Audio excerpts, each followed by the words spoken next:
us. I'm also right now being joined by Mr. Ravi Karkara, who's the co-founder of Business AI New York City. So thank you for joining us, as of course we are tracking this decision by the United States to this slapping a $100,000 fee on businesses for the H1B visa. What are your views on this? And of course there's a double impact as well. You know, it's going to impact migrant workers, but it's also going to impact businesses in the US. So how do you view this decision, and what do you think the impact is going to be, and from when is this going to be visible as well?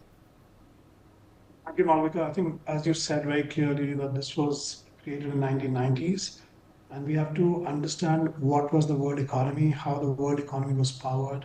Very strongly, the world economy was looking at SaaS workers, looking at skilled workers coming from India who can really kind of, start off the software industry. So over the last 3 decades, we've seen very clearly that has worked very well. Now, because I work on AI skilling and we work on AI upskilling, reskilling, the way the world economy, especially in US, India, and many parts of the world, is going to completely change the way we employ people, skilled workers, especially through agentic AI and agents. I think to really unpack this in a very simple, we'll actually look at this in a very optimistic way for both countries. Why do I say that? I think one, that if you look at it completely from a visa and immigration perspective, I think US probably has one of the most, I would say, confused, immigration system. It's not based on merit, unlike Australia, Canada, where they're very clearly inviting people, has a very clear program. In 4 years, you're able to move from a permanent residency and apply for, a citizenship.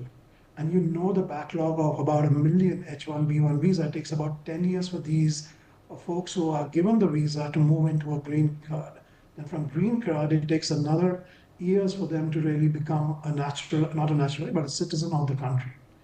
So this has been I would say, the saga which is going on. And of course, we know that the H1B has really helped the Silicon Valley and the tech industry. We have brilliant CEOs who have come through that route. But today, in 2025, the skill demand is totally different. India is moving in a very, very big way. US is kind of going through a reflection point of view, and that's why probably this is cushioned. So, of course, if you look at the big tech companies, they will continue to bring people paying that 100,000 fee. It's not a worker who's paying that 100,000 fee, right? So, big companies which have big budgets will bring the right talent, they bring the cream from India. But it's often the startups and mid-level companies which also are benefiting from the H1B visa.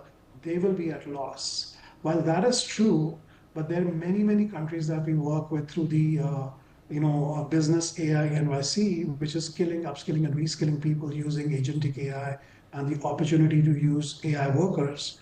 We see very clearly that this may actually kind of accelerate the transformation or transition from companies who are still thinking that should I become AI ready or not. People think AI is something which is a choice, but here it is something which will really kind of accelerate that particular demand. And we have a huge list of people doing that.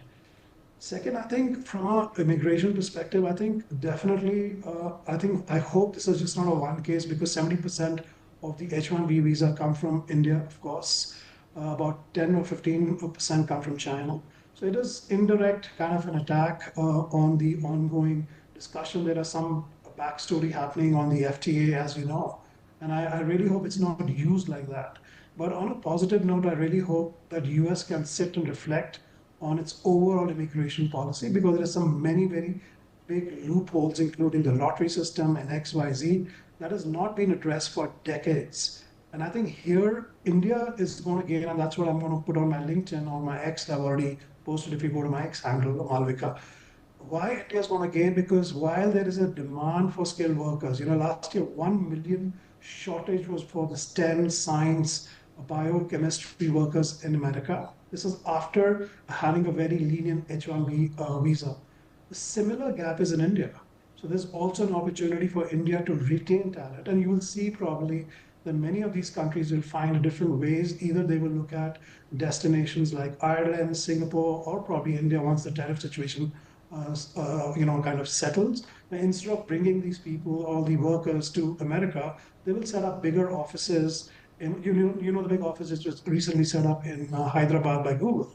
So you'll see that happening. Will this also be an opportunity for government of India to reskill, upskill the existing talent and retain them in the country? Because India is also going through that boom phase. So my take is actually, I think it's a blessing in disguise. Of course, it'll be a pain point, as Mr. Negi pointed out very correctly, for many people who are in that phase today. But I think many people who are aspiring to come here may also want to look at rethinking. Of course, immediately it will be the startups, the mid-sized companies, which don't have $100,000 to pay to bring a talent here. And also, don't forget that the world economy of 1990 and 2025 is also hybrid, it's remote based. So a lot of this work is very much possible using, and we do that all the time.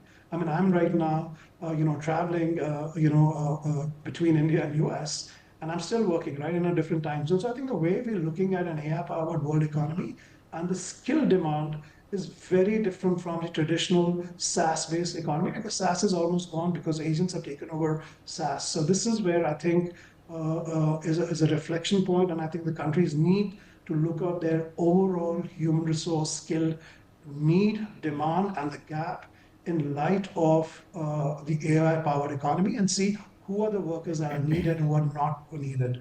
So yes, it may be kind of a jolt to many of the people who have always aspired to come to US, whether it's in India, China, and others. But I think it's also a good point for people to reflect and look at creative solutions to look at that skill and the talent pools and talent pool so that they can be deployed into industry in a more creative way.